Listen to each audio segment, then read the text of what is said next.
With the passage of Measure C and the failure of Measure D to pass, we're pretty much just operating as we have been for the past several months as far as cannabis is concerned. We've got the urgency ordinance that will be in place until at least March 15th, which time the board can take it up to extend it or not. So we're just continuing to process those applications that we have. I'm sure we'll be seeing more.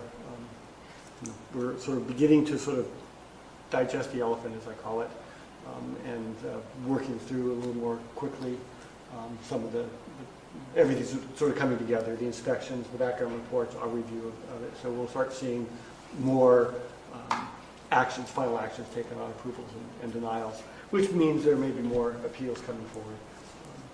But for the most part, the cultivation season is over, harvest is done, and we're sort of hoping that those that get denied, that got their crop in this year, will move on to some other greener pastures than here, pun intended.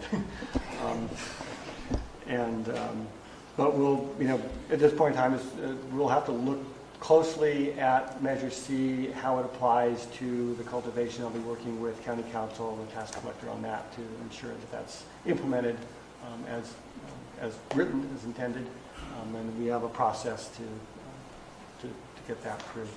My understanding is it applies to this year's crop, so it's not prospective, it's the other way around.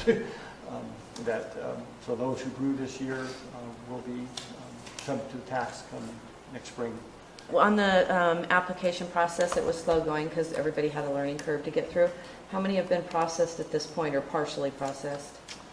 Well, partially processed, all of them. Okay. Complete to final action, I think we're somewhere around maybe 70 or 80. I don't have an exact number.